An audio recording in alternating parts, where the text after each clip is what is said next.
Thanks to your great idea, I thought it was nice to begin with an Amazonian voice, since we're going to be discussing Amazonia. And with that, please, Rahul, I'm getting out of here. Oh, I was breaking the order. I promised her I'd do a very brief introduction. I was going to say that María Durán needs no introduction and then introduce her for 15 minutes, but I'll avoid that.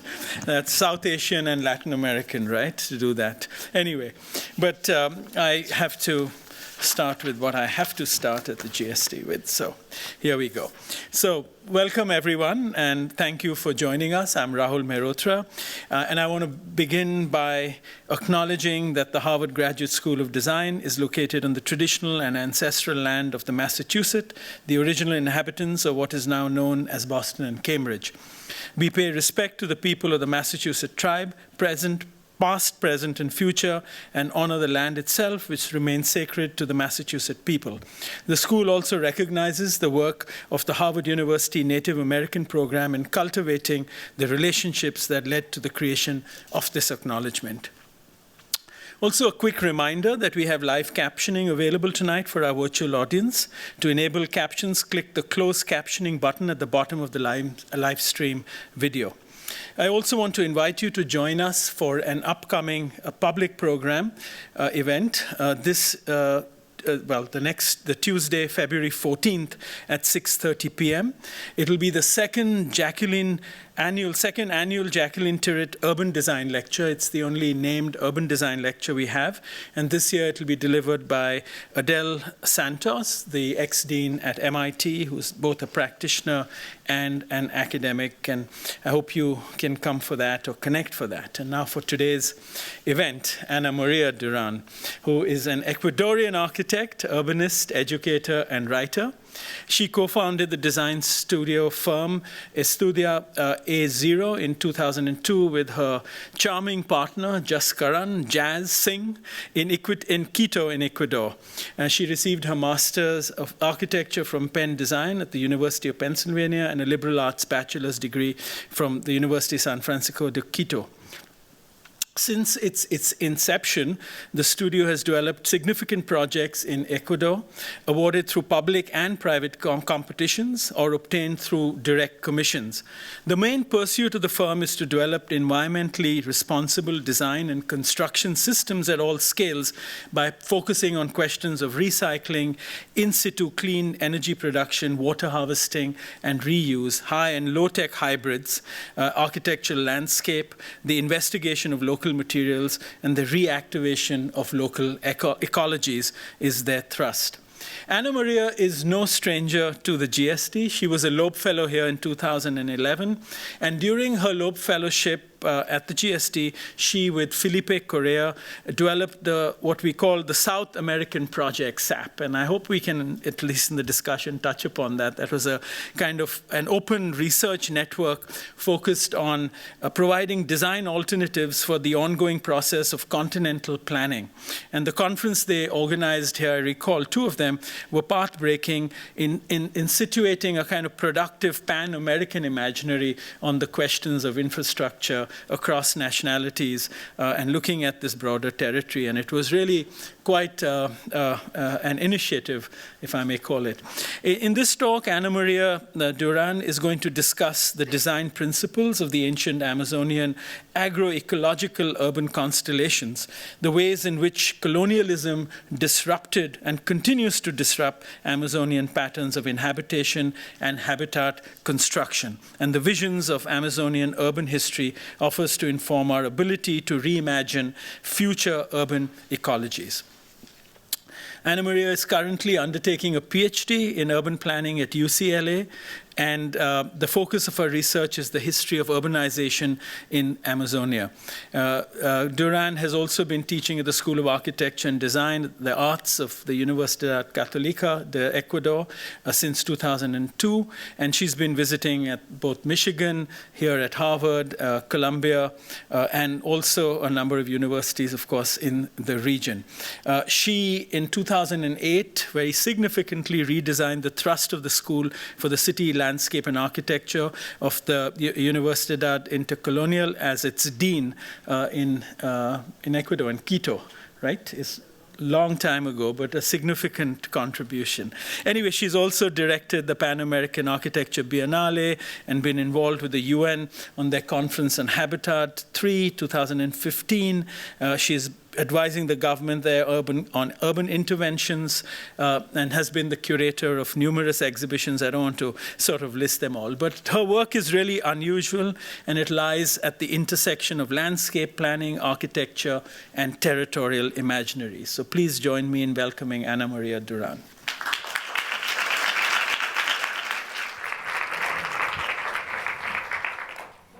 Thank you so much, dear Rahul. It's such a pleasure to be here. As you can imagine, Piper is full of voices and memories and ghosts for me, and I can't help thinking about Theaster Gates. He sang through his lecture, and I wish I could do that, sing a song of gratitude towards all the amazing friends who are here, to my students, to all the incredible people that I've met. And to a large extent, it was thinking about Piper that I decided to weave this narrative in a way as a retrospective, and it's chronological, so forgive me for that boring string. I couldn't think about it more dynamically, which would have been more interesting and more adequate to the topic of such a dynamic landscape as Amazonia. But it felt that there was, almost like an acknowledgement to be granted in an institution that has really supported me in my Amazonian obsessions for over 2 decades. It's pretty incredible. And I had not thought about that specifically until I started chatting with the students and asking them, how do you think I should approach this lecture? And they said, well, it would be actually nice if you do a retrospective, but I don't want this retrospective to be about me.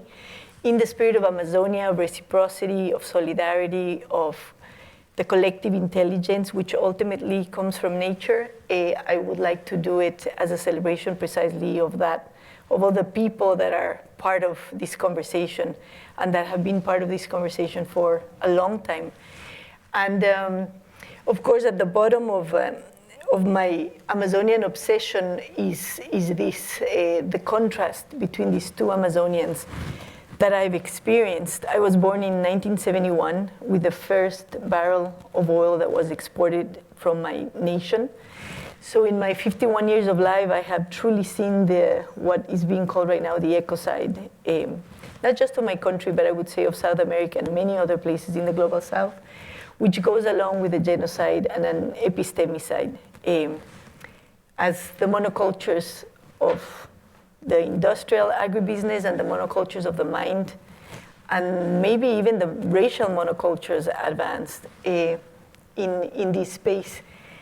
And just to move forward and going back to this, this idea of sort of looking back and how it all started from a more academic perspective, not just a personal concern. It sort of started with Mónica Ponce de León and a studio that we did at the GSD and at Católica simultaneously. She used to call them the Joint Design Research Studios. And when she came to give a lecture, invited by Felipe Correa, actually, to Quito, to San Francisco, where I was teaching at the time, she became very interested in a project that the university was undertaking in a site they had just acquired in the Galapagos Islands.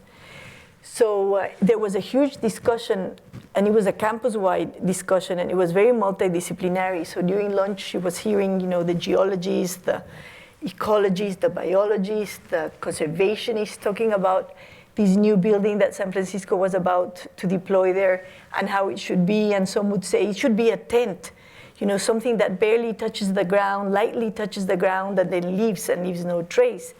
And others were saying, no, it cannot be just the tent. You know, how are the students going to sleep there? Are they going to be comfortable? We're trying to attract international students as well. Maybe it should be something a bit more solid.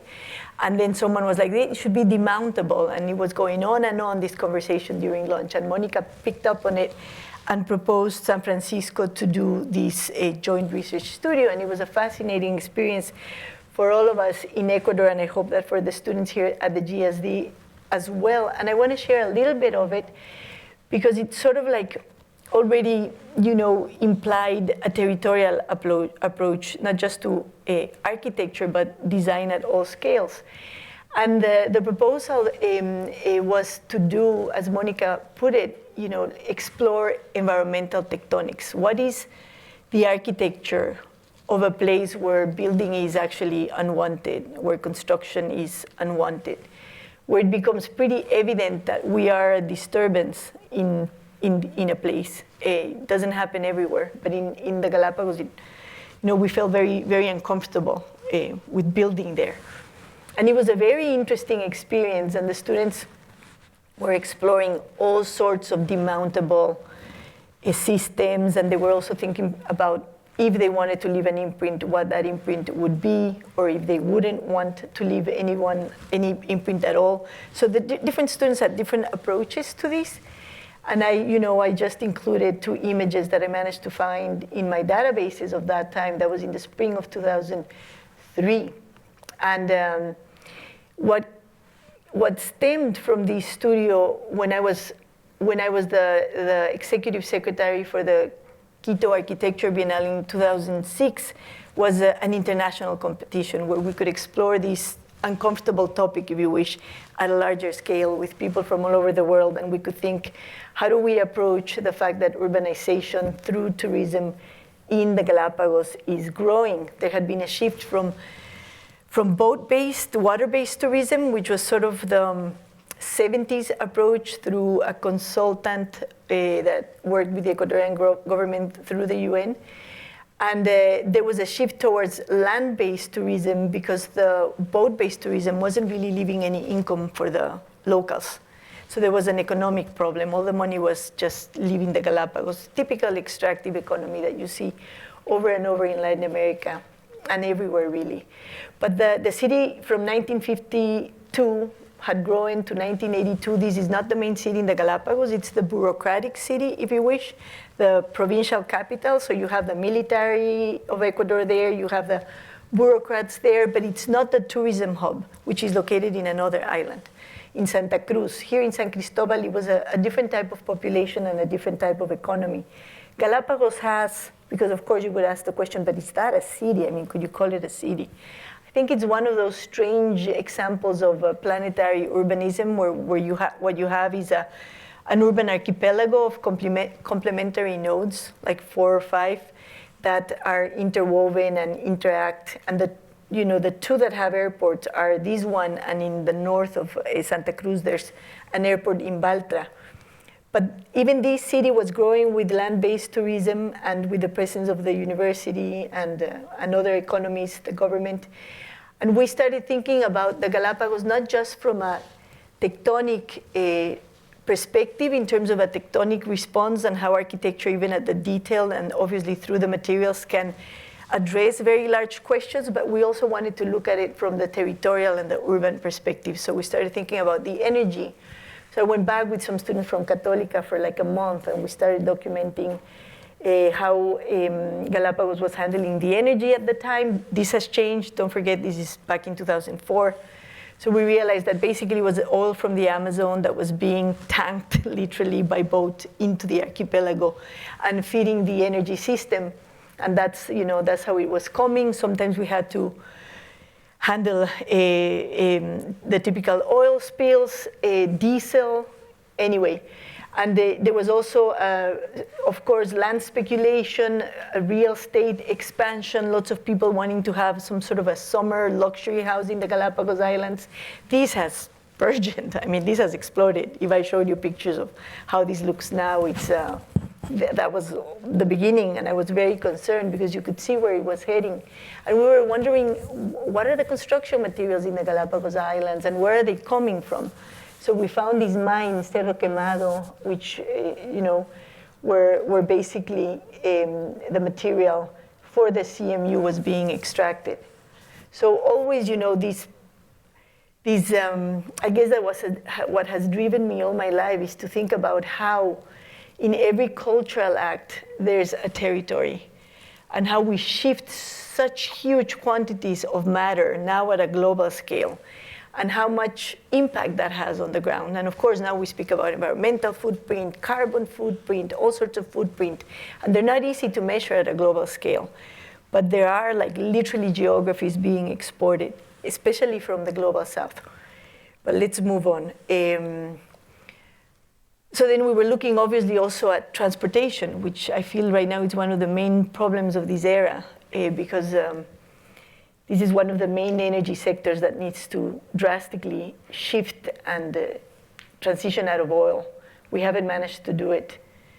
I wonder whether we're going to be able to, or whether we'll just wait until it collapses. But the Galapagos is basically, you can arrive by airport, obviously, there it is. You can arrive by airport to those 2 international airports. There are buses, taxis, people drive there, and you obviously have as well a fleet in this particular island, more of a fishing than a tourism fleet, but the tourism fleet has grown. And we were wondering also about the water and sewage and how it was being treated, and we discovered that basically the sewage was just going straight into the ocean, completely untreated, and that the area around it was highly contaminated. I don't think this has improved very much. We also literally hopped on the garbage truck and did the whole route to figure out what was happening with the garbage, how it was circulating, the waste, which is another thing that I wonder about. So much technology, so much innovation, and we haven't been capable of creating a composting system at the urban scale, for example. And in the Galapagos, neither. And still recycling is, a myth to a large extent. And then, of course, always the culture. I've always been fascinated by cultures. And it was interesting to discover that in the Galapagos, there was a large Salasaca population who had been, if you wish, invited into the islands, because you can't just move there. Even if you're Ecuadorian, you need a special status, and almost like the H1 in America, you need to demonstrate that no one in the island can do the job that you can do to be able to move there. So it's a pretty sealed territory, even for those of us who are citizens. But the Salasaca were important because they basically were the builders.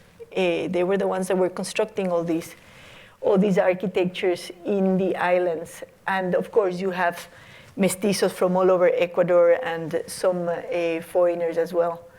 And this was the only source of fresh water that you had in that specific island in San Cristobal. It's called El Junco, a beautiful ojo de agua, as we say, a beautiful crater kind of geological formation with the fresh water. But the main lesson that I derived from looking at the Galapagos, also from the large territorial perspective, was that infrastructure played the most important role in planetary urbanization. They had been, because I was looking at demographic data, and it was very interesting for me to see that it would drop down to zero, literally. It would rarely burgeon. I mean, people were not proliferating, so to speak, in the Galapagos. And what was keeping the population so stable at such low levels was precisely the lack of fresh water. But once the Americans laid out, during the Second World War, I should give a little bit of background. Why was there a military base in the Galapagos Island? Because this is the context of the Second World War, and the US was very worried about Japan and a potential attack coming across the Pacific. So in order to create a defense front, the Galapagos became a critical node in the Pacific, and a base was established, designed, and deployed incredibly fast. So you had something like 5,000 people living here at some point. And they built the typical American wood houses, prefabricated, and they built the roads, and they built the airports, and an infrastructure that would bring the water all the way from San Cristobal into Santa Cruz to make life viable and feasible here. And it's very interesting because you can still see through Google Earth, if you Google Baltra, you can still see the footprint of the American military base.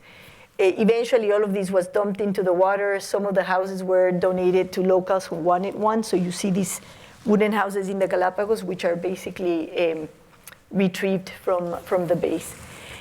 And then after we had this Galapagos experience with Monica, she invited me to submit an abstract for this. And this is the only image I could find. I'm shocked. You know, the digital world can really make sure everything disappears incredibly fast. So just as much as it proliferates data and information, when you want to find something that is like from 20 years ago, you can't find it anymore. But anyway, I managed to find this image in my databases. And Monica, with some other Latin Americans, basically had proposed, with the Caracas think tank actually, had proposed a symposium which took place here in Piper, which was called Import-Export.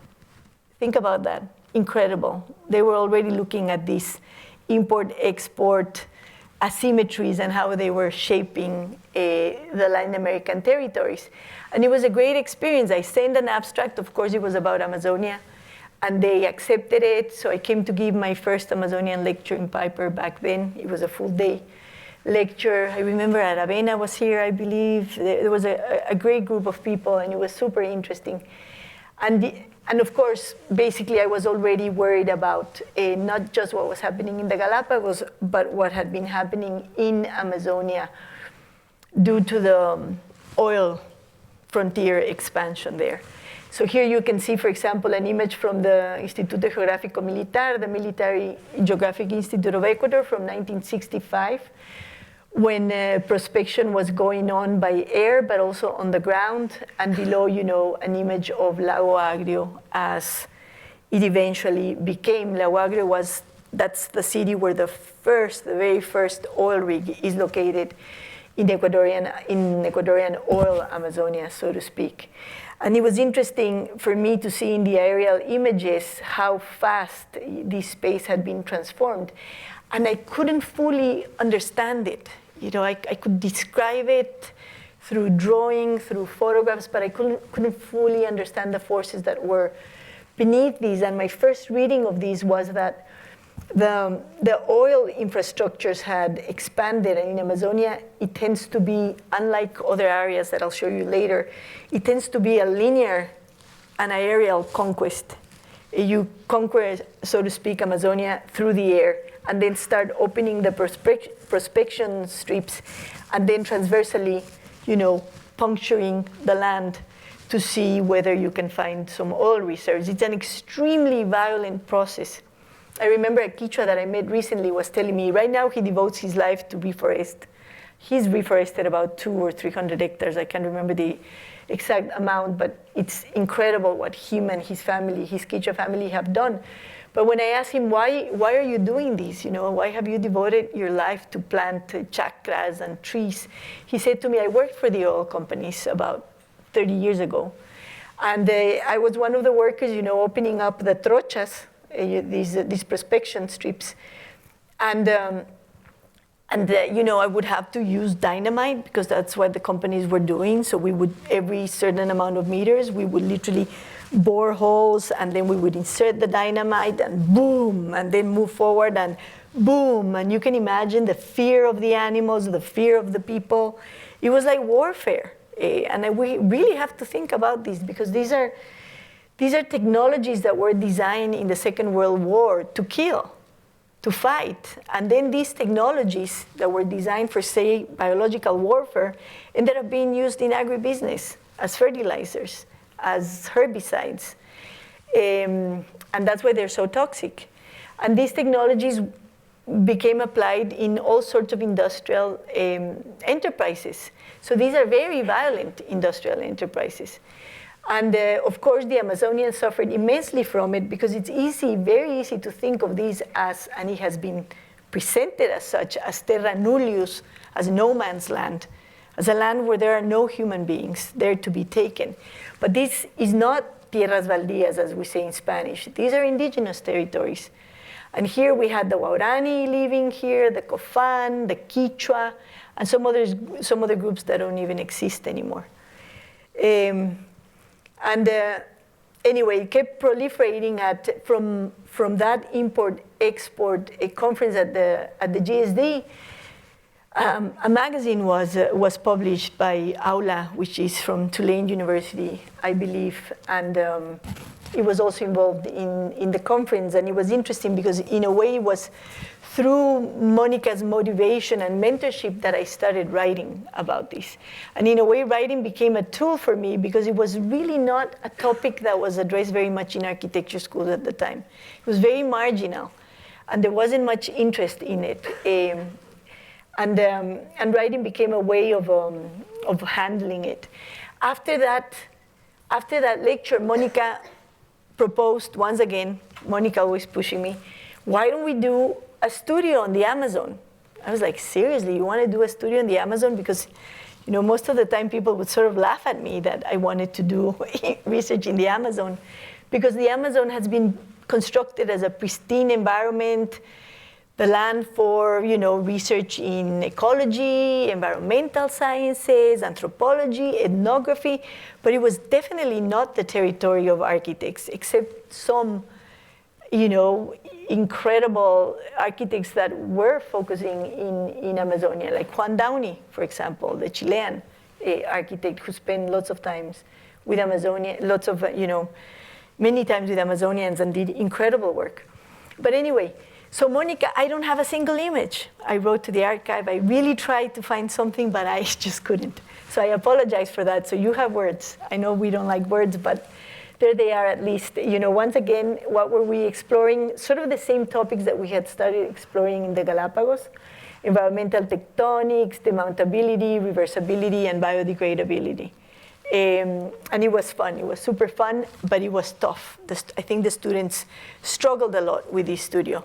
And they particularly struggled with the field work because they had to face conditions that, at least I did find that, because once again, Monica pushed me, like, let's write a paper on this and publish it in this Austrian magazine. And we wrote a paper. And there I managed to salvage some images. So we called it the lesser evil. We're trying to figure out what are the alternatives to extractivism in Amazonia. Not an easy question. And we're struggling with it. So we decided to write about ecotourism because many communities sort of presented it as a possible alternative that would allow them to keep their cultures thriving. And of course, it has problems. There's a huge anthropology on the problematics of ecotourism, and this has been critiqued. But still, many Amazonians see it as one way of articulating themselves into a system of global capitalism that is incredibly violent towards them and continuously dispossessing them, because it's continuously enclosing their lands, enclosing them for agriculture, enclosing them for oil extractivism, enclosing them now, this is shocking, but for carbon trade. Forests are being enclosed once again now in the name of climate change. So it's a continuous, perpetual system of enclosure, and they're always trying to figure out how do we weave ourselves into this system now that we need to, because it has completely upset their modes of life. Like water, air, land is contaminated, for example. Many Waorani cannot live the traditional life there anymore.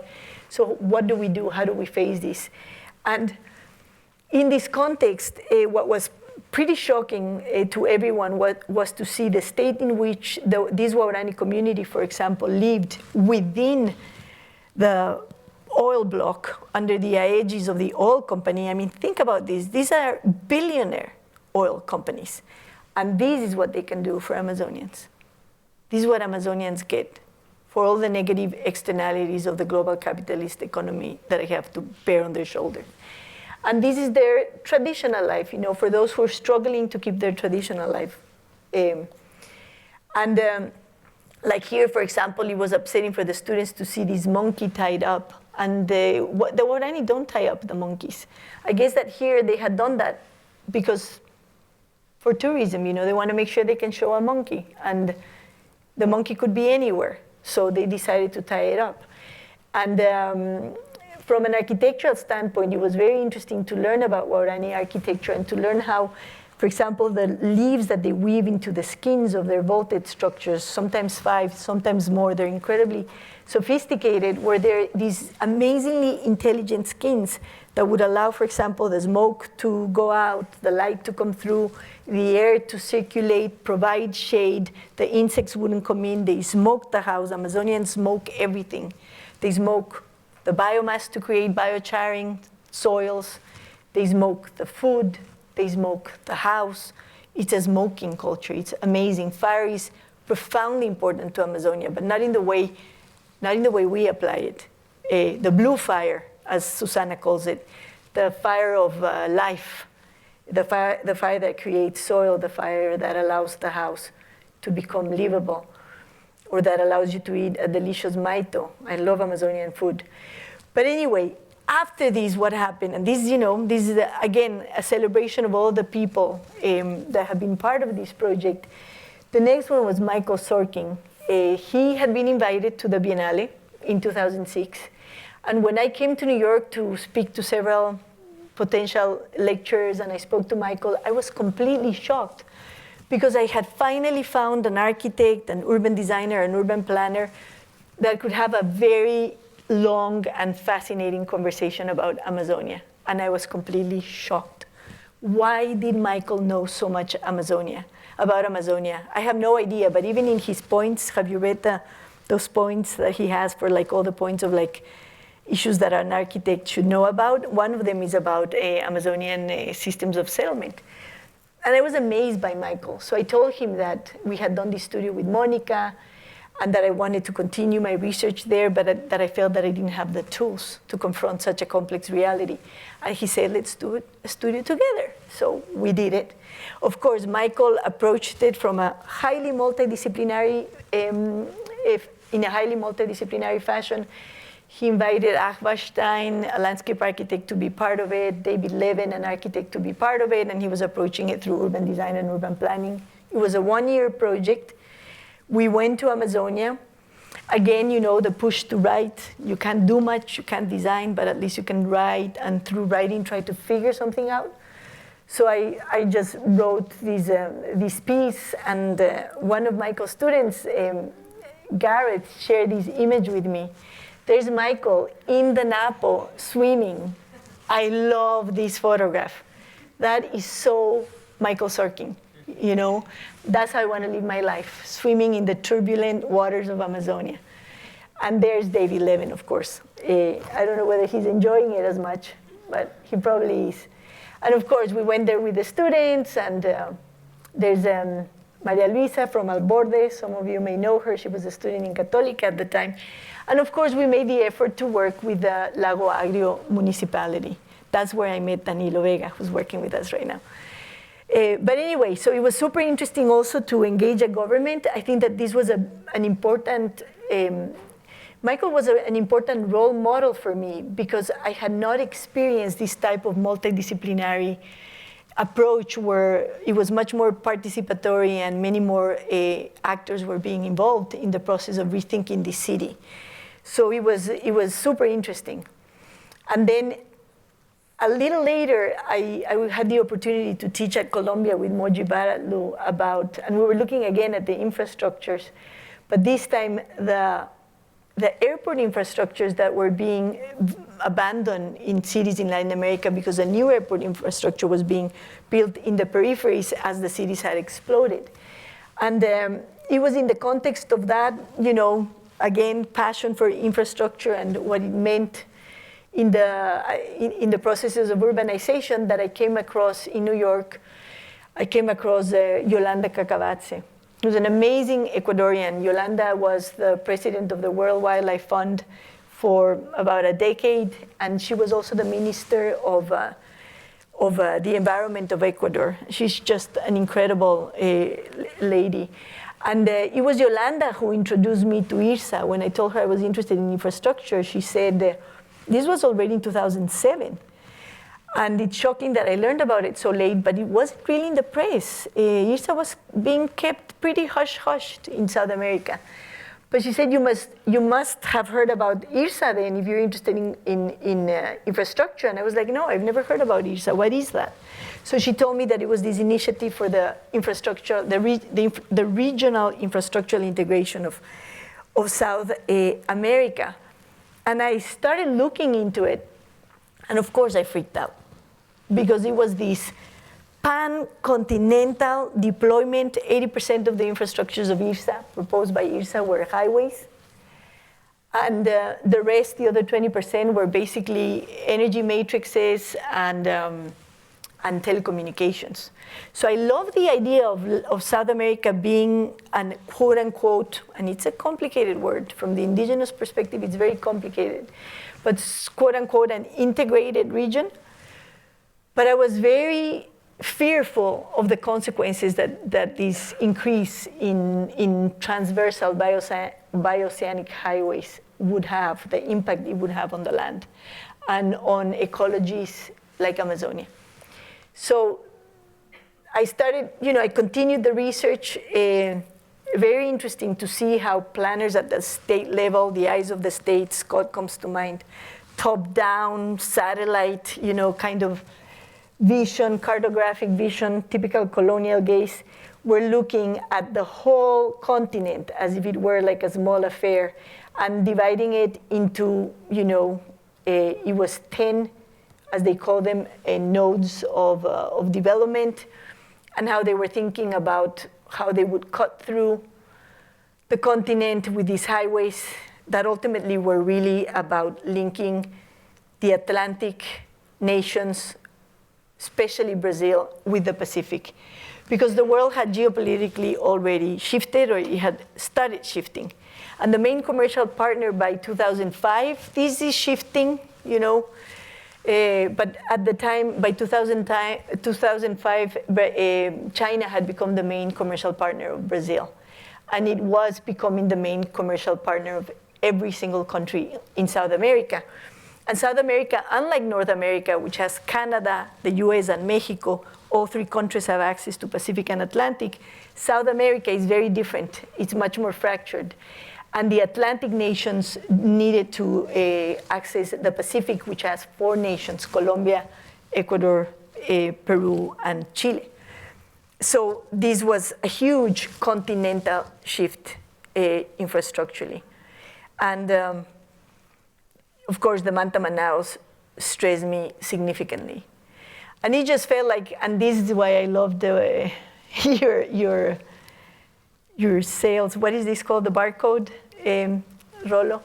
Because it felt like South America was for sale. It was like a wholesale geographies for sale. Come, grab what you can. The continent was being open for a huge, not just land grab, but grab of every sort. And we decided to do, what Orellana did back in the 16th century. We thought, why don't we just go from Quito down to Marajó and try to figure out what is going on with IRSA, whether it's having an impact, what's happening, if anything's happening at all. Because what we could see from above, I'll show you, was this. Don't forget that at this time, we didn't have the amazing GIS tools that you guys have right now. And it was much tougher. We did have Google Earth already, but it was very basic, and we couldn't really see very much. So we ended up using a typical shoestring Lonely Planet at the time, printed book, to go down and explore, what urbanization meant in this context. And it was really, really interesting. I mean, this trip definitely changed my life and my perception of Amazonia, but not enough. I still have my blinders, my professional blinders, my disciplinary blinders, and my cultural Western blinders. So I was still seeing Amazonia through those. And this is Iquitos, for example. That's down at Manaus, where even the gas stations were floating, some of them. And further down, we reached Amapá, Macapá, the capital of the state. And then, of course, the ginormous port of Belém do Pará, which is, I loved Belém do Pará. I would love to live there at some point in my life. But it was just incredible to see these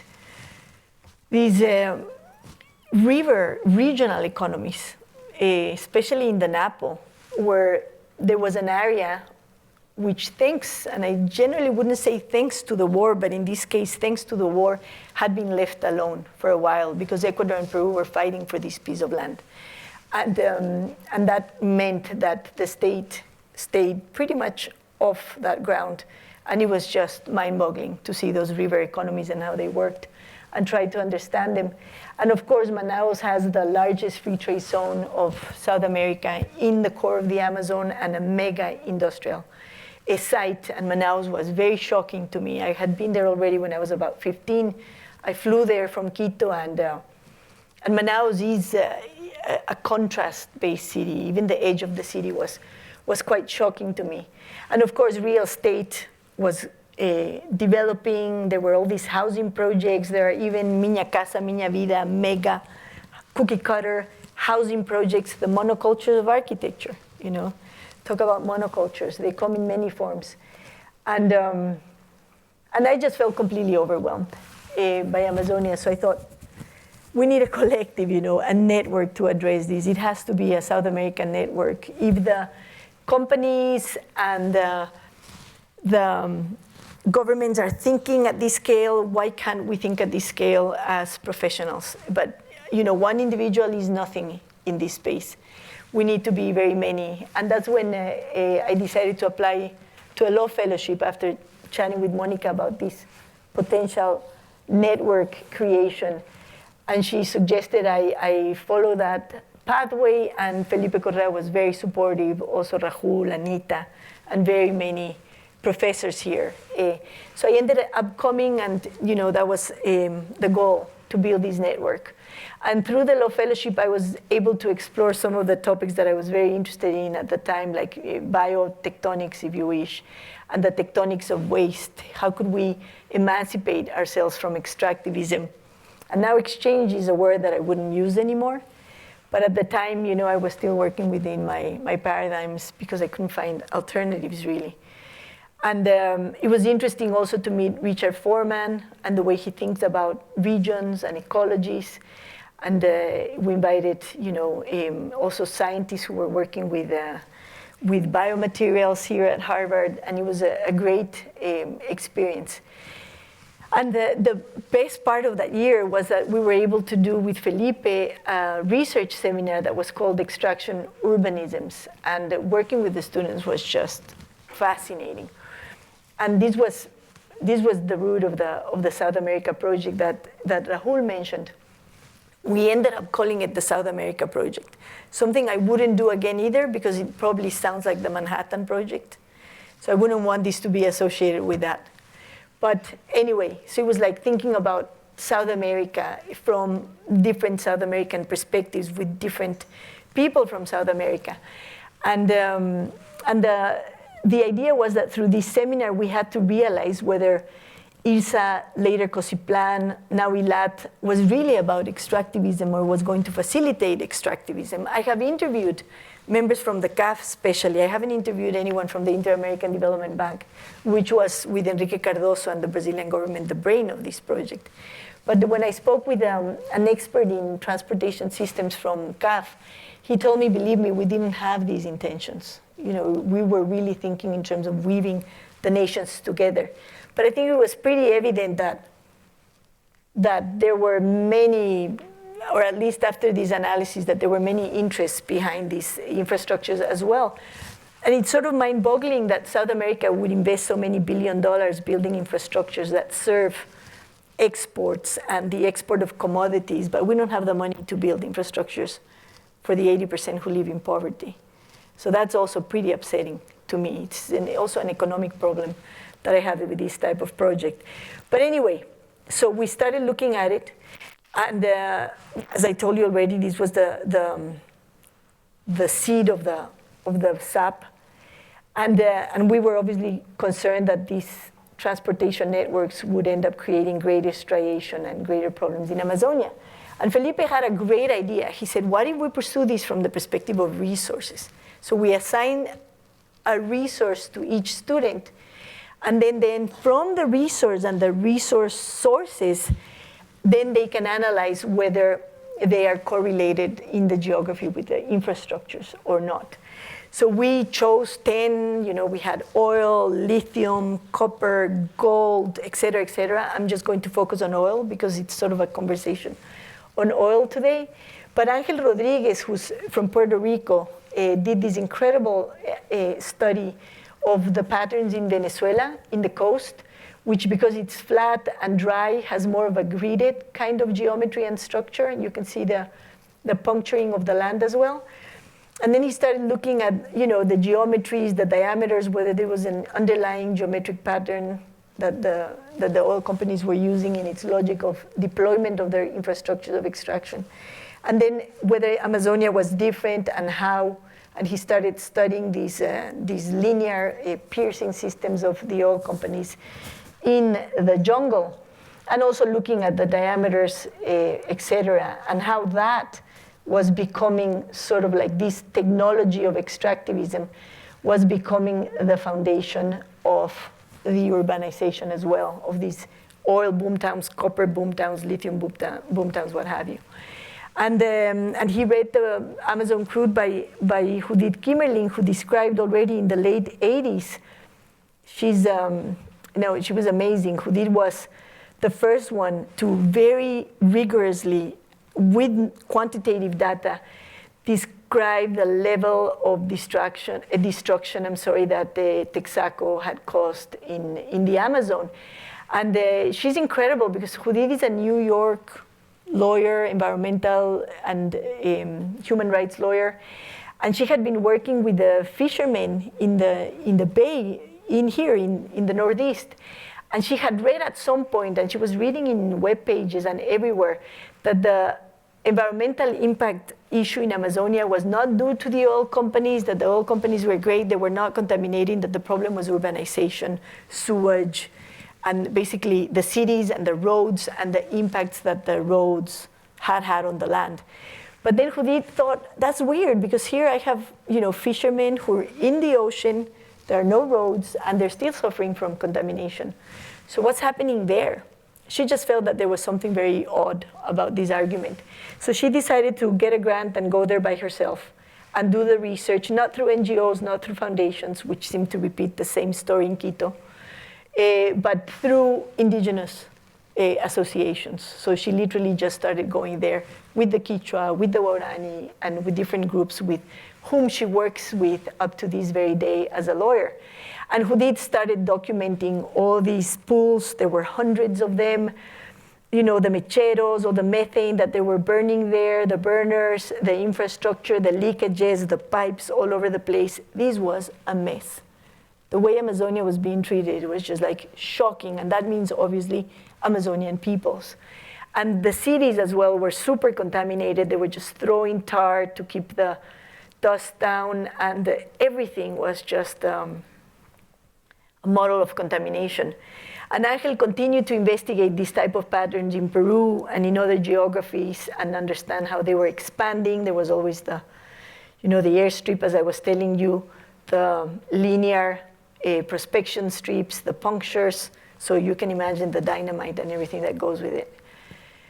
And of course, it was super frustrating and depressing, and then to see how the Peruvian government was thinking about expanding its oil blocks in the region, and of course, the Ecuadorian government, here's the map of the Ecuadorian government, the same, and you could go on and on. Brazil is doing the same in Western Brazil, Bolivia is doing the same, but of course, there are like huge reserves of oil.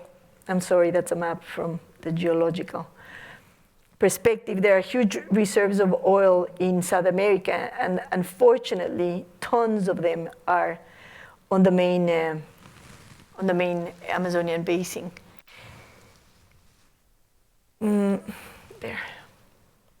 Okay, we saw that, and through satellite images, you could start tracking these pools in the 70s.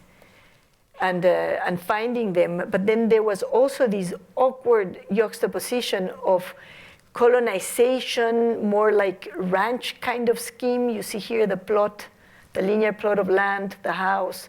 They're starting, to do pasturing and just planting crops, and the oil extraction site right next to it. So it was this weird juxtaposition that I couldn't fully understand. But, and you know, the effects in the land were devastating the pools, again, the mecheros, on and on. So I'm just going to go through these faster. But not very different from the kind of image that you see from oil extraction in the US. It was just being done in the forest. And then Victor Muñoz Sáenz, with whom I'm still in contact with pretty much everyone, decided that he was going to pursue biodiversity. And he was going to look at biodiversity hotspots and understand the overlap between the greatest biodiversity in the continent and these extractivism sites.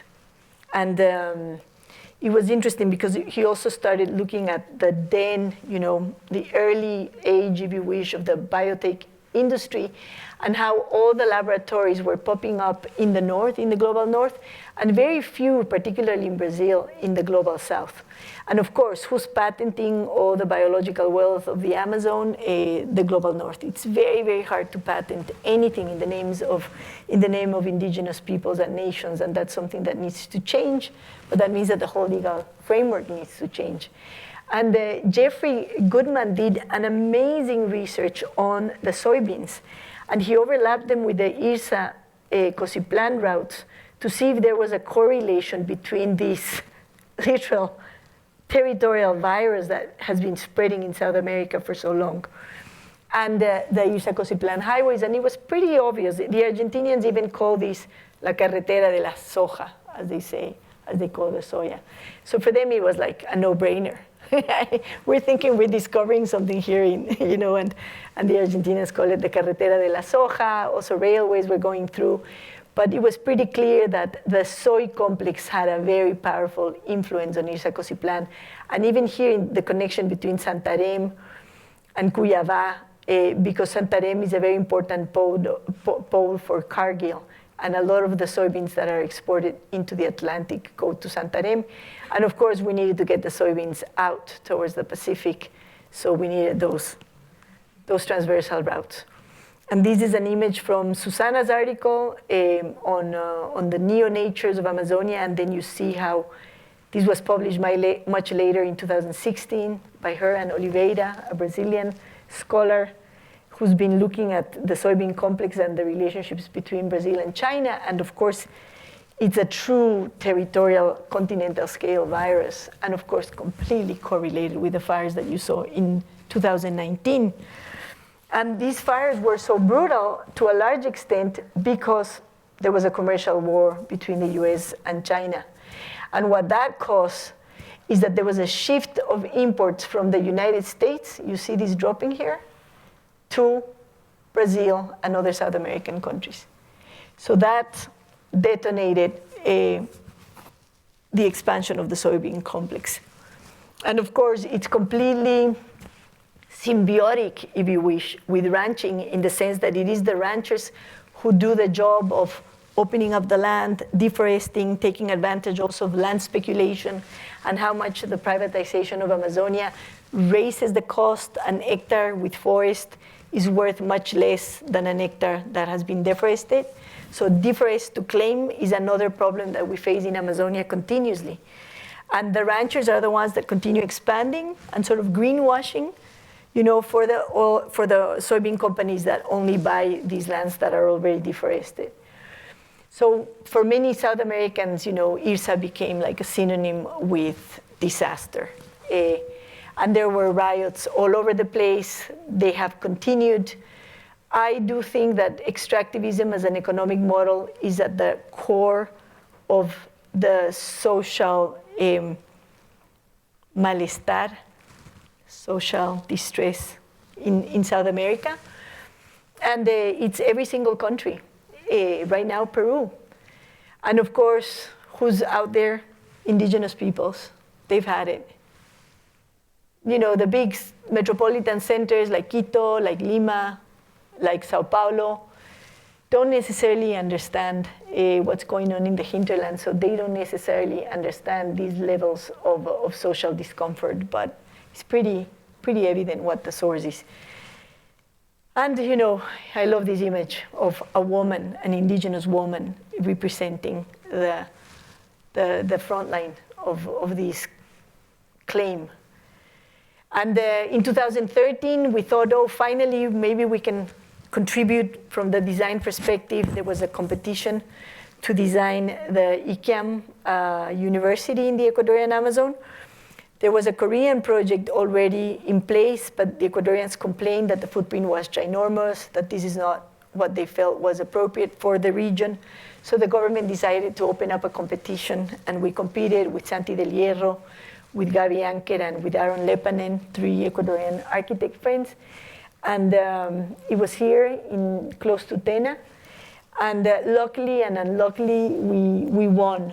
We won with an architecture, large scale, but more inspired in Quechua models, vernacular models, Guarani ways of thinking about this. But Correa was the president at the time, and he didn't like it. He said, we don't want a lodge. This is not an ecotourism lodge. This is a university. So we want something that looks modern. And that's when I started having issues with this idea of looking modern in the Amazon. What did that mean? That they wanted to see a CMU, a concrete structure, or steel, a box, and of course that's what eventually got built. But we did some intermediate projects. We were very upset. Herbert Dreisaitl, one of my fellows, whom I deeply admire and adore, came to Ecuador, went to the Colonso, looked at the site with us, and this was the master plan for the initial proposal for the competition, and we tried to reduce the footprint as much as we could, keeping in mind the program that they were asking for. But then when Herbert came, and this had been noted by other people as we were going through Tena, he was like, but talk about airport infrastructures and obsolete airport infrastructures that can be reimagined. There was one also in Tena, here in the middle of the city. This was being relocated outside of this compact city, and it was already abandoned. And when we were going down this road towards Mujuna, towards the Colonso, where ICAM was going to be built, Herbert was like, but if there's an abandoned airport there, why are you not building the campus there? That would help the city, that would make much more sense. He even, sent us sketches and thought about it in terms of a blue-green infrastructure, landscape architect, I love the way they think. And in terms of maybe having clusters along this green-blue infrastructure, which was also a park that could reactivate, revitalize the city. And it was great. So we decided to present the project to the government as an alternative. But the government said that it was too late. They had already invested like $200 million in infrastructure going all the way to the Colonso. The concept of the university that it was a laboratory in the forest, so they didn't want to put it in the city, and there were, too many problems already. So they said that the proposal was great, but extemporaneous. So we couldn't do it. And but in the end, Herbert left the mark, and also other precedents that Santi had been looking at. And we started thinking more in terms of clusters along an infrastructure versus that more gridded initial plan that we had. But the good thing, one of the good outcomes for me, from my own personal perspective about SAP, was that it took me to Los Angeles. Santi, and he had a partner at UCLA in the City Lab at UCLA, Roger, help me there. My poja. So many names. Anyway, it will come to me. But him and Roger had basically proposed this Divining Providencia conference, which was in an architecture school, shocking at the time, about what was going to happen with the Manta Manaus, which Santi was researching as part of his SAP project. And I went, and there I met Susanna Hecht, who was, it was a turning point in my life. Susanna is a geographer. She's a soils expert and a biologist. And one of the founders of political ecology. just an incredibly brilliant woman and completely into indigenous science. So you can see that up to now, in all these planning methods, in all these planning approaches, nature as research, there's always this Western framework and mindset. And it was Susana who sort of pushed me to look at other mindsets. So I spent most of my time at UCLA in the anthropology school, especially working with archaeologists, but also with anthropologists, and in the geography school and in the Environmental Sciences Institute. And I guess you realize that my professional blinders was that I was not thinking about food systems, I was not thinking about agriculture, I was not thinking about many aspects that were important in Amazonia. So Susana was great. And it became very evident for me as I was looking into the history of planning in Amazonia, trying to find the roots of extractivism and the roots of this way of planning the territory that is so ingrained in the region that it's hard to challenge it. It's ingrained all over the world. But, and I won't bore you with the whole history, but what was fascinating is that Amazonia was full of ruins and full of failures. That's why Susana and other scholars call it the graveyard of modern planning. And it's true, the Madeira Mamoré was a failure. Bolivia even exchanged a chunk of Amazonia, which is today Acre, for money to build this railway from Brazil. And it could never really be used. The land, the ground obviously is very unstable ground. It's water and soil in Amazonia are impossible to separate. There's no dry, there's no wet.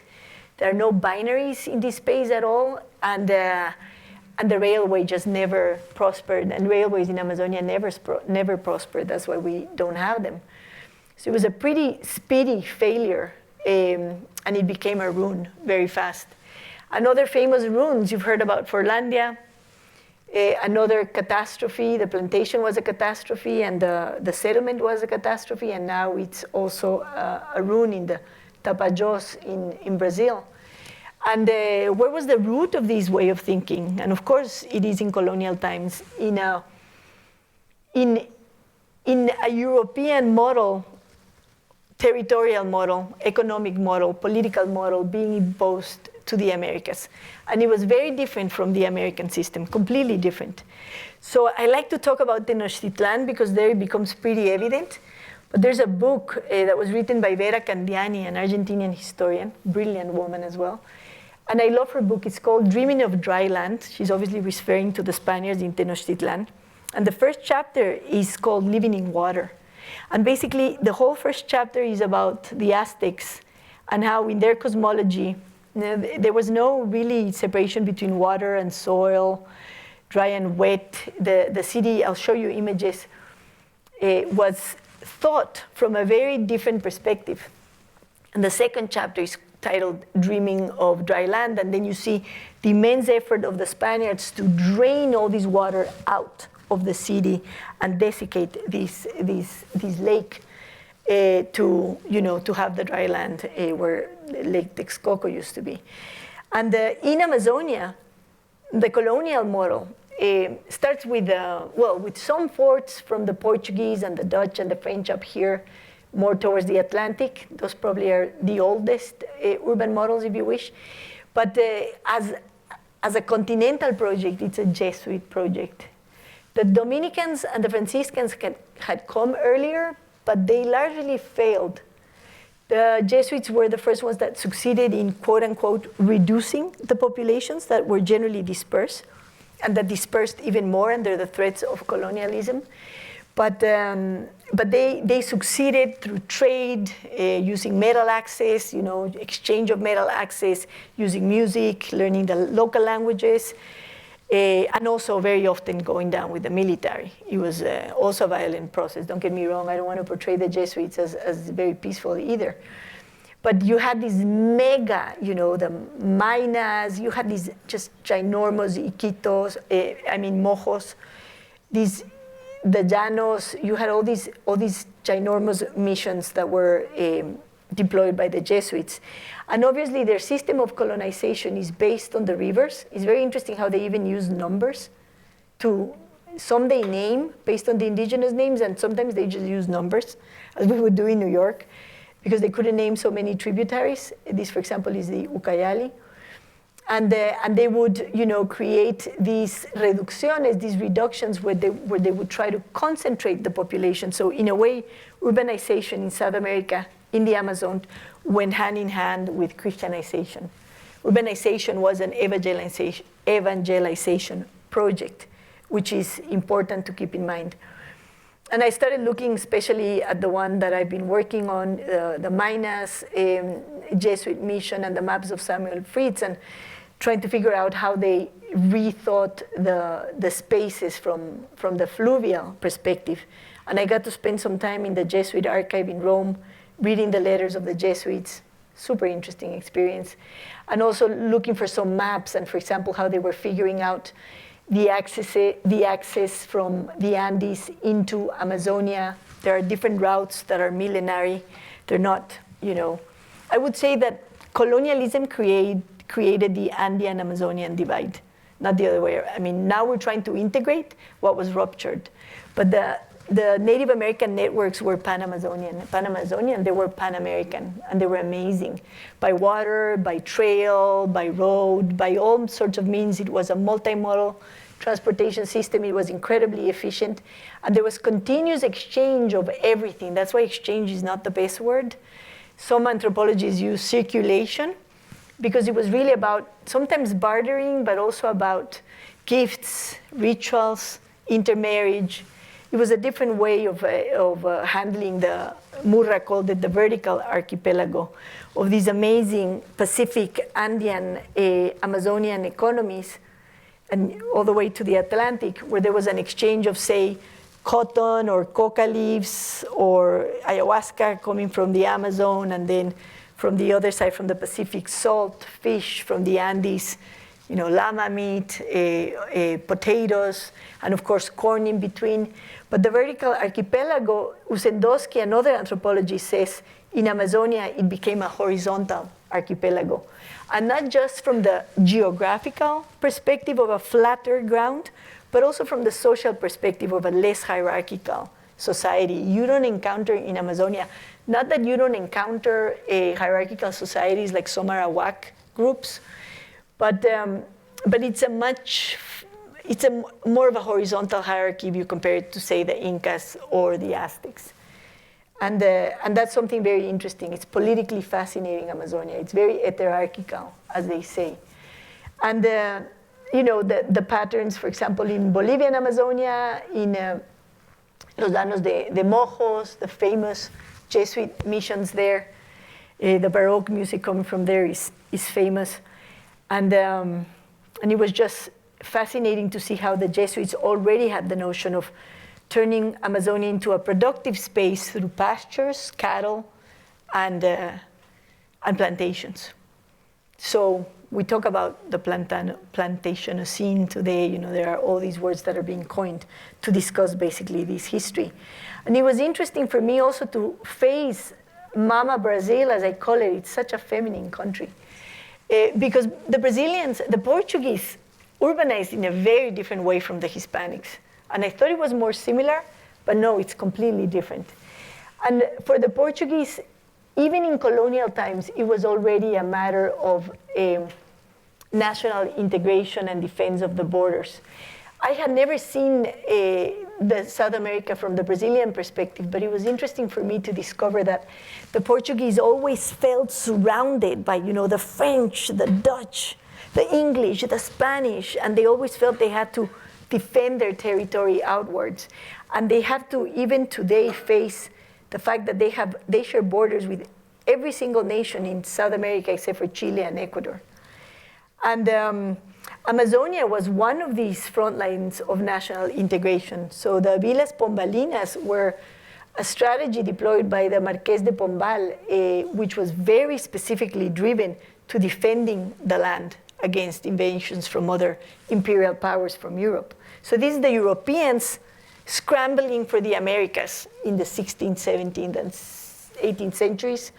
And of course, it has nothing to do with the maps of, say, indigenous nations, which overlap, which are much more fluid, which is, they estimate that more than 550 languages were spoken in the Americas in the 15th century. Just in Amazonia today, there are about 330 languages spoken.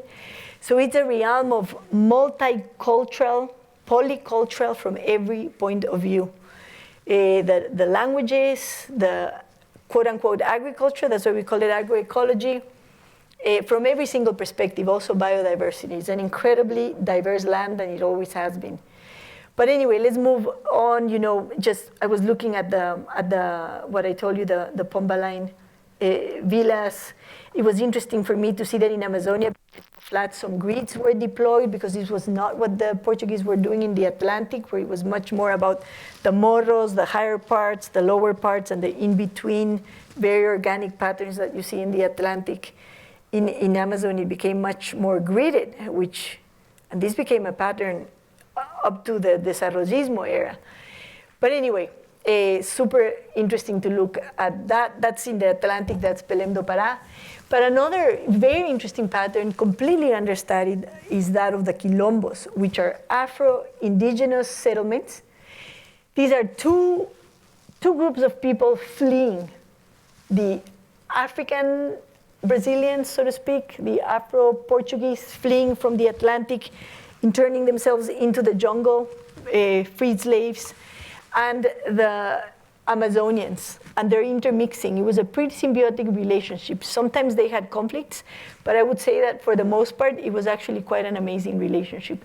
So Amazonians were learning the techniques from the Africans were learning techniques from the Amazonians, and the Africans understood right away Amazonian agriculture. Some of them were coming from Western Africa, so they had very similar ecologies. And the systems of settlement became highly hybridized, like this one. You can see it's fascinating. Like normally Amazonians wouldn't locate houses in the middle, but they would have this mega roof, like say the Yanomami. And this is a very interesting Afro-Indigenous typology. And I hope that in the future there will be more studies done of the specialities of those, of the quilombos. But then you have, the patterns of the rubber boom, which are these like flowers of evil, so to speak. The poor seringueiros going around these, sort of draining the trees, bleeding the trees, and collecting the rubber into these subnodes that then, they would take down to the main rivers, and these would go all the way down to the Amazon and out into the Atlantic, so that British industrialization could move forward, because it completely depended on rubber, especially the production of cars.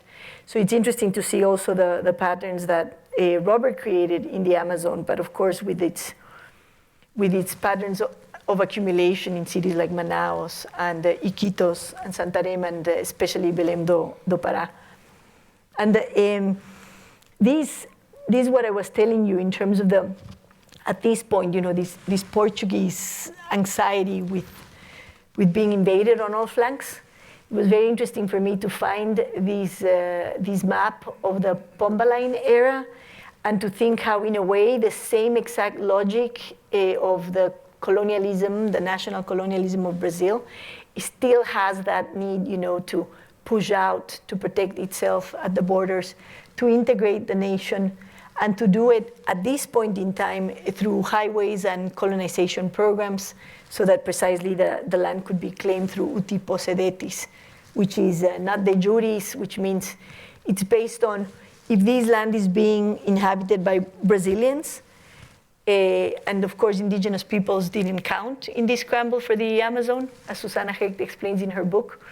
It was only the mestizos who counted, because indigenous peoples weren't really Brazilian or Ecuadorian or Peruvian or Colombian or what have you. It wasn't an issue for them. So it was really through demonstrating that you had mestizos in the land and repopulating the land with the recognizable Brazilians, so to speak. So that's interesting as well.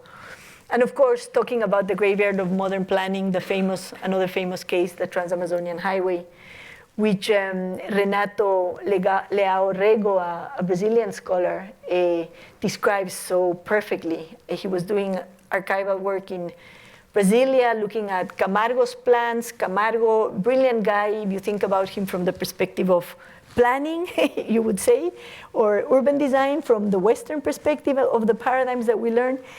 And also to see, that this is something that the landscape architects made me notice, that it was basically a fluvial logic that was being applied to the highway in terms of maximizing through these linear strips access to the river.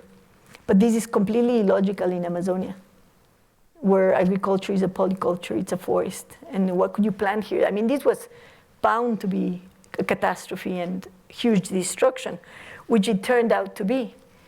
So, and again, you have to understand that the Brazilian scale is ginormous. If you overlap the continental US on what is known today as the biome, as the Amazonian biome, you will see that it covers almost 80%. And the US, continental US. So imagine the continental US covered at an 80%, of the surface with a rainforest. It's mind-boggling, the scale. And the Brazilians are trying to figure out how to colonize and integrate the nation and consolidate their presence in a scale like this one. It's just mind-boggling. So Camargo comes up with this idea, which he called urbanismo rural.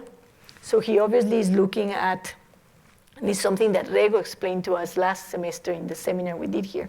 He's looking at different scales and inspiring himself in, I'll show you well, it's here. Inspiring himself in central place theory by Kristaller, and looking at how maybe this polycentric, decentralized, but hierarchical system could function.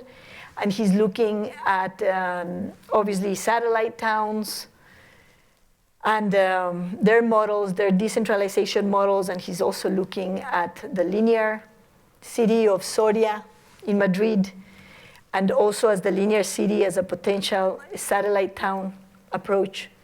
And obviously, the main model he's looking at is Ebenezer Howard's garden cities. So you would think, wow, urbanismo rural, cogent, intelligent guy. He's really making an effort. He's super creative. He's putting something very interesting together. And something that had been extremely successful in the southernmost part of Brazil, where Curitiba is right now, in Paraná. And it completely failed in the Amazon. And I'm probably getting close to the time. Okay. I better go fast. Okay, the only thing I'll add from these pictures is that when I saw similar patterns in Ecuador and Amazonia, then what I realized with time, at the beginning I thought it was just oil infrastructure, entropically creates urbanization, but then I realized it wasn't that simple. There were policies in place. The Ecuadorian government, like the Brazilian government, was already planning an agrarian reform and colonization plan. That's why when Betty Meagher goes at the end of the 50s, she already finds pastures in Amazonia. And there the pastures are, and we're going to move faster. And here I have to mention Rolo and Fernando's work last semester, because it's interesting that I'm back at the GSD and revisiting these topics that I had already abandoned. And they found something amazing here in the library. They found this book, which, and you have to see, because look at that. The highway is golden, El Dorado, El Dorado, still in the 21st century. Well, this was in the 20th. But La Carretera Marginal de la Selva is a project that was planned by Belaunde, who's an architect. He's sort of like the Kubitschek plus Niemeyer plus Costa of Peru and the Andes. He's, 3 in 1. And do we have time to listen to this? Probably not, this interview. What time is it? No, we don't. You can. Do you want to listen to it quickly? Can we play it? It's very short. It's very short, but it's really an amazing discovery that Rolo and Fernando shared with me last semester in the seminar, and it was pretty shocking. Una filosofía vial por la cual ya no se trataba de unir con el menor recorrido el origen y el destino, la ciudad A con la ciudad B, sino hacer el recorrido necesario y a veces el mayor recorrido con la finalidad de incorporar más tierras cultivables. Y ya no era necesario que el origen fuera una ciudad y el destino otra ciudad, porque el origen que nosotros proponíamos era la tierra y el destino la tierra. Las ciudades no eran madres del camino, sino vendrían a resultar hijas del camino, resultado de lo que llamamos la vialidad colonizadora. A estos principios responde el proyecto de la Marginal de la Selva. Pero no se trata pues solamente de un camino, sino de todo un sistema, de una serie de proyectos de desarrollo que giran en torno a la vía. So basically what Belaunde was saying, and this is, for me, was an epiphany, because you can see that there's a semi-planned Amazonia, and that is really a fabulization of the forest caused by a semi-planning. And here you basically hear him saying precisely that the highway is about the land. It's about occupying and colonizing the land. It's not about linking cities, so the cities are not the mother of the road, but the road is going to be the mother of the cities. So it's not designed to link them, and basically sort of like, and we'll let the rest just take its own course. So we see these infrastructures being planned without the urbanization, but the colonization is being planned. So it's this weird, semi-planned policies part of it, and the results are pretty tangible on the ground. So I think that in that sense, the Brazilian project is a much better project in terms of what it was aiming for, even though it also failed. But here, the cities were not even part of it. And to see that this was, part of the way of thinking about this space was pretty shocking to me, even though you see it on the land, but this, is spoken. And it's sort of sad because this is precisely the moment where I go into the indigenous world and the indigenous principles. But I do want to hear your ideas, your opinions, and most of the lectures I give, to be honest with you, are about the pre-Columbian period, which for me right now is the period of hope, where I have found the urbanization models, if you wish, the settlement patterns that I personally believe in. And of course, when you look also at the Marginal de la Selva, you can't help thinking about the Capagnan. Not that these systems of integration were not in place in the pre-colonial time. As I'm telling you, the colonial system fractured, torn apart these incredible Pan-American networks.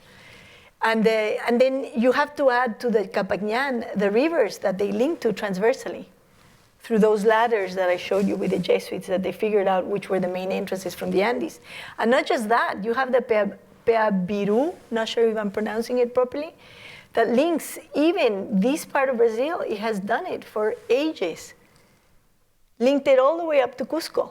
So these transversalities existed in South America. These networks existed in South America.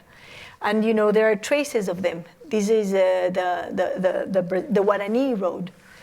And that is like, something we need to keep in mind. All these quote unquote modern projects are no more than resuscitations of ancient indigenous routes that were fractured. And I'm not going to tell you the whole history of the archaeology in Amazonia, which is a fascinating one and demands huge ontological shifts, because the way we think about cities comes from Mesopotamia, comes from the Mediterranean.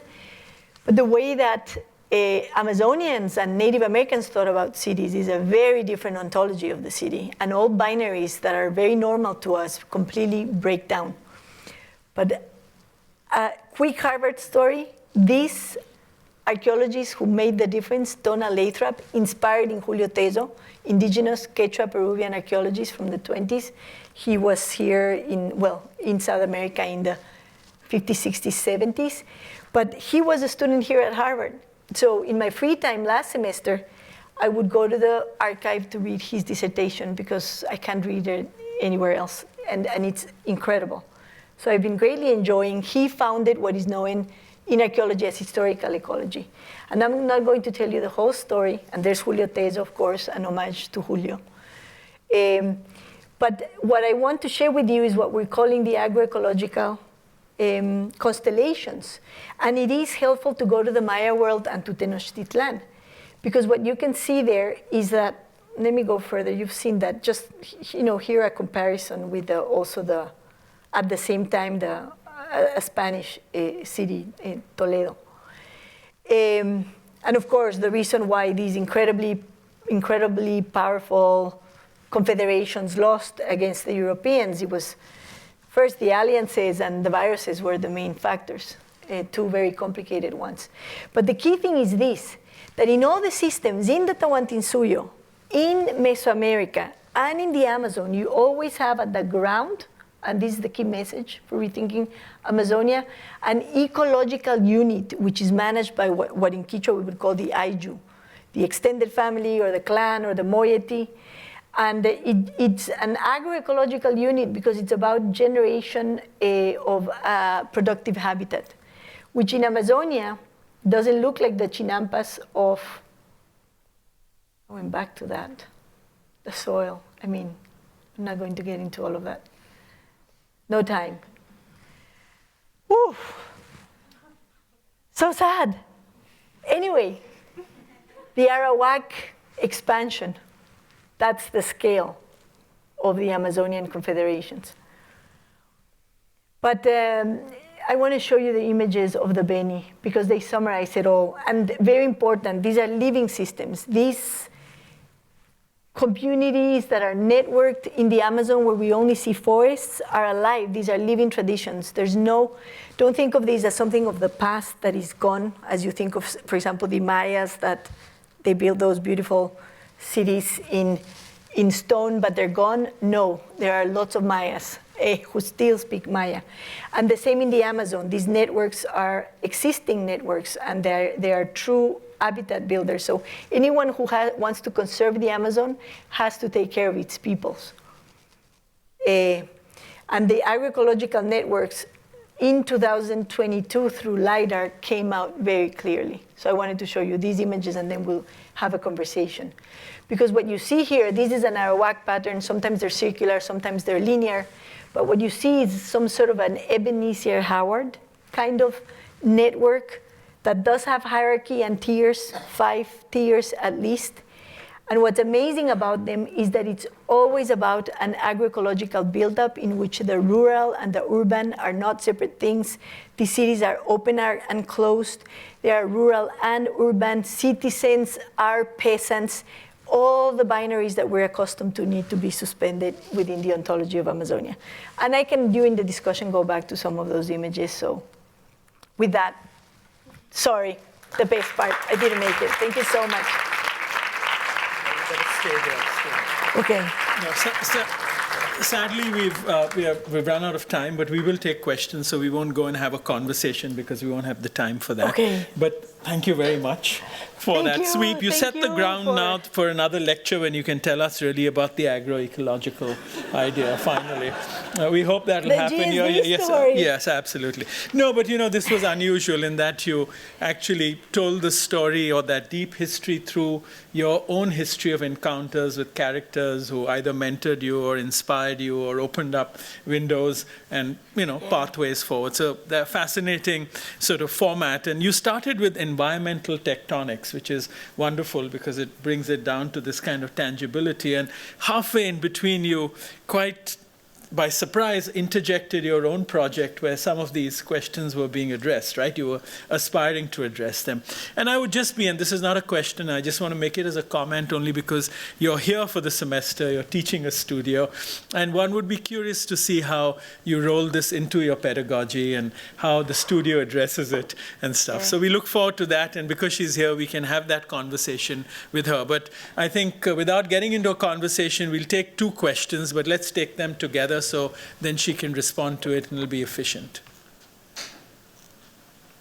So many experts on Latin America in the audience. I'm sure there are 2 questions. Felipe. Should we just speak out loud? No, there's a mic that comes to you. Thank you, man. Thank you for such a wonderful and fruitful lecture. I have like an observation and then a question. I felt through your lecture that there was always a tension between something in the Amazonia that was really like bottom up, the coexistence between the natives and traditional logics. And then I hope my friend Angelo Bucci don't kill me. The imagination of the Brazilian Paulista architecture that want to conquer everything, no?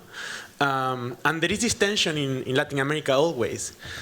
So that's the observation. And the question is, what do you think, having that in mind, that could be the agency of design for change those logics and give back to the Amazonia that productive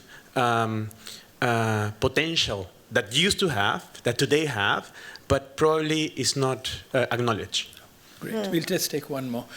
If anyone has another question, we'll take one more, then you can respond to both. Hope you can remember that. Yes, Anyone else? I'll remember that one. Yeah, okay. Anyone else? Okay, there. So then we'll... The thing is that the Europeans are into extraction. They don't really care about Latin America for Latin America's sake. It's just pulling stuff out and exporting it. So at some point, there has to be an inversion so that the Latin America can appreciate themselves more than just by being used by externalities. Thank you. Yeah, totally. And then you can close. Okay, the first question, I completely agree with you, Felipe. There is a very powerful tension. It has been going on since 1492. And I think that it's so strong because you do have two systems clashing at every single level. And the one that I was not following before my, well, I've had several crises, but I would say the last one was the ontological level of that crisis. So you see two different ways of settling the land. Not that Native Americans, and I know that's a complicated colonial term. You know, you have so many ways of, some people are okay with indigenous, some are not, some prefer First Nations, some prefer original nations. So I apologize that I have these deficiencies in my language, which is colonial. English and Spanish are both colonial languages. So I want to acknowledge that I'm very limited like that. But the ontological level for me is the most complex one, and I feel that that's where designs can play a very important role. I always tell my students that I see, you know, myself in a way as a placenta, however funny or strange that may sound. But it is an organ that appears to link to bodies temporarily. And I like that about this organ. And I think it's a very useful, vital organ. And I think that there's a role for us to play as mediators between these two ontologies, between these different ways of settling, between these different ways of thinking about everything. And it's not easy because, for example, you have the ontology of the West. It's not just Europeans, speaking about the other comment simultaneously. Then it was North America, you know, with South America. And now it's maybe, you know, China is importing more. And then it will be, who knows whom, maybe India, Rahul. You know, capitalism moves, the nodes of power shift. And it's... The ontological question is complicated, and I've learned this a lot from anthropologists as well, but more than anything, working with Shuars and Achuars and Wauranis and Quichuas, that the way they think about, first, they don't have a word for nature in most of their languages. So that's already an ontological crisis. So they have words for river, forest, mountain, but for nature, as something separate from us, doesn't exist. So that is already a binary that creates an ontological problem. And I feel that everything piles up. Then I have had to go into the realm of anthropology because this world doesn't even exist within our world. These cities are not in our history books, very marginally. You know, like Montfort does discuss them, but marginally, and only the Mayas or the Aztecs or the Tahuantinsuyo. But I feel that that's another responsibility also in terms of incorporating these knowledges into our field, decolonializing the field, as they say today. That is one. But then again, as I was saying, it's not just about understanding the geometric patterns. I think that there we have a very severe blinder professionally, because these patterns are political and they're economic. So an heterarchy is a different political economic system than a global capitalist state-driven system. And that's also difficult for us to understand. Most First Nations prefer the communal model of land tenure, which is very dynamic. It's not fixed because it's about who takes care of the land, who uses the land. And it's shifting continuously, and it overlaps. So for them, the notion of private property, for example, is a very complicated one, which for us is something that we almost don't even question. From the political level, my sharp friend, Fernando Wambutsereke, talks in terms of plural politics, and maybe this is, the part that I couldn't discuss before, because it has a way of being in the land. Plural politics, heterarchies, as they say, manifest themselves in highly decentralized systems that are interconnected, where, again, you have high autonomy, but at the same time, the ability to connect and also fight. Conflicts are part of this system. It's not a perfect system. It's not that there's no violence, or please, the noble savage is another myth. It doesn't exist. So I would say that there are many layers that I have had to understand in terms of how politics work in Amazonia, and it's quite fascinating. There are many papers right now about, for example, the role that the Haudenosaunee played in the creation of American democracy. But we tend to forget all the contributions of Native Americans, to politics, to science, and to many other fields. So there you have, an idea of how these politics work. It's like participatory democracy. You really have these incredible nodes where everyone gathers, everyone talks, everyone, all ages, men and women, children, everyone's there, and they make decisions collectively. And once they make the decision collectively, there's a spokesperson that can go to the next tier so that they can make a decision at another level and to the next tier. And these systems, these political systems, are alive today. I've seen them in action in Ecuador. That's how the protests are organized at a national scale it is called Movimiento Indígena, the indigenous movement of Ecuador. So, I see different structures politically, and it's definitely, even the Tawantinsuyo or Moctezuma, they're very pyramidal, if you wish, but they're built on a communal networked system that is very unstable politically because it's so decentralized. And I've been thinking a lot, I've been looking at Punjabi patterns of decentralizations, thanks to one of my students who showed me those patterns and how decentralized they are as well. So I'm looking at these, and these are Pan-American principles. I don't want to essentialize the First Nations, but I do see the same principles ordering space in the Mississippi, where there were huge mound buildings as well, and where there was also this pattern of, interconnected, if you wish, communities with different scales of control or power, also shifting all the time. These constellations, we cannot imagine them as static, continuously inhabited. So imagine them as like stars coming on and off, because Amazonians are very multi-sided. They're moving a lot. So we also need to think dynamically like that in terms of settlement. But you see, that's our role, trying to explain to the national, the bureaucrats in Ecuador who only think extractivism. Oh my God, now they want gold. Let's open up the mines for them. Now they want this, now they want that. There's demand, there's offer. Where there's a demand, there's going to be an offer, and it's very sensitive to those price changes in terms of the commodities. So get those national planning systems to think maybe under other patterns, rather than denying the existence of these networks in the landscape, acknowledging that they exist and protecting them, and maybe learning from them to rethink even the interior of our compact, large cities. There's so much potential in these other ontologies to rethink everything, I feel. Thank you, Anna Marie. In the tropics. Thank you. No, we're very fortunate to have you. Thank you. Thank you.